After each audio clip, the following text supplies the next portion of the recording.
Botticelli Casuals, the real casuals. Botticelli and Raphael, shirts and trousers. சர்வதேச விண்வெளி நிலையத்தில் 9 மாதங்கள் செலவழித்த சுனிதா வில்லியம்ஸ் ஒரு வழியாக பூமி நோக்கி புறப்பட்டிருக்கிறார். அவருடன் 3 விண்வெளி வீரர்களும் டிராகன் விண்கலம் மூலம் மண் வாசனையை நுகர விண்ணுலகில் இருந்து மண் உலகிற்கு வந்து கொண்டிருக்கிறார்கள்.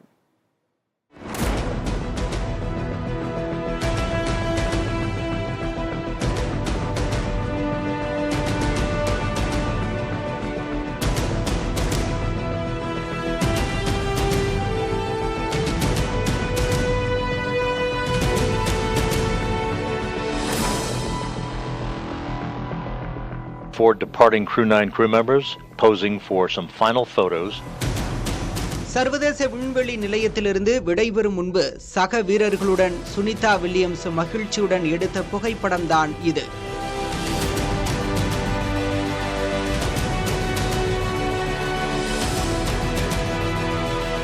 ஆராய்ச்சி பணிக்காக கடந்த ஆண்டு ஜூன் மாதம் சர்வதேச விண்வெளி நிலையத்திற்கு புறப்பட்டார் இந்திய வம்சாவளியைச் சேர்ந்த சுனிதா வில்லியம்ஸ்.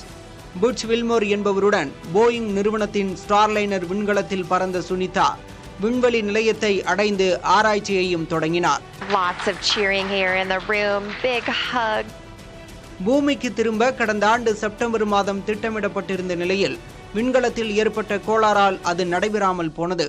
இருவரையும் பூமிக்கு அழைத்து வருவதற்காக ஸ்பேஸ் எக்ஸ் நிறுவனத்துடன் நாசா கைகோர்க்க அதற்கான பணிகள் துரிதப்படுத்தப்பட்டன. இறுதியில் ஸ்பேஸ் எக்ஸ் க்ரூ டிராகன் 9 விண்கலம் விண்ணில் செலுத்தப்பட்டது. And there we have our first images of the crew inside the Dragon spacecrafts as they make their way into orbit. அதில் அனுப்பப்பட்ட 4 வீரர்களும் சர்வதேச விண்வெளி நிலையத்தை அடைய அவர்களை மகிழ்ச்சி ததும்ப வரவேற்றார் Sunita. SpaceX Crew 10, welcome aboard the ISS. பூமிக்கு திரும்புவதற்கான ஆயத்த பணிகள் இறுதி கட்டத்தை நெருங்கிய நிலையில் சுனிதா வில்லியம்ஸுடன் புட்ச் வில்மோர், அமெரிக்க வீரர் நிக் ஹாக், ரஷ்யாவின் அலெக்சாண்டர் கோர்புனோவ் ஆகியோருடன் டிராகன் விண்கலம் விண்வெளி நிலையத்திலிருந்து பிரிந்தது.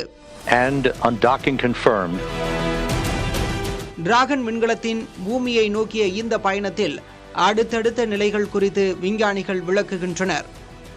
இந்த டிஆர்பிட்டிங் மெனுவரில் தான் நம்ம பூமியின் சுற்றுப்பாதையிலிருந்து விடுபட்டு பூமியை நோக்கி பயணிக்க வேண்டியிருக்கும்.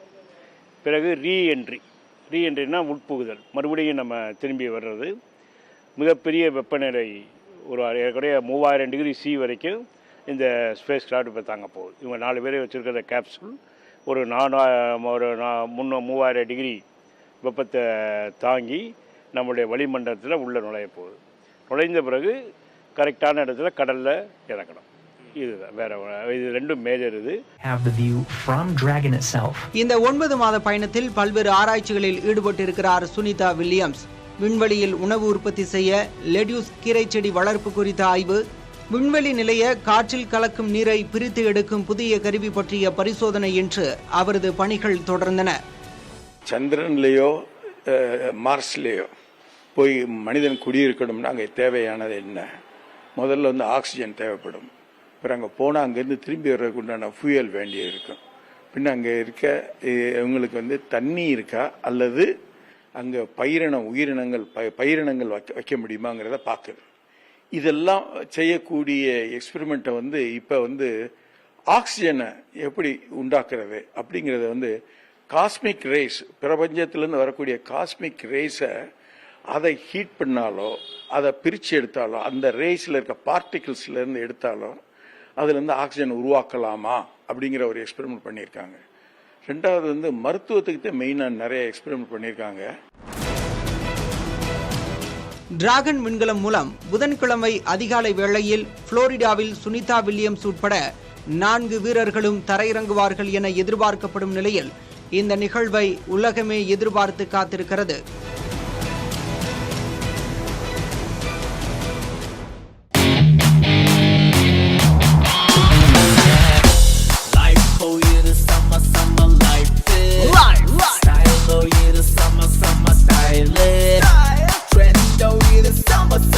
Botticelli Casuals, the real casuals.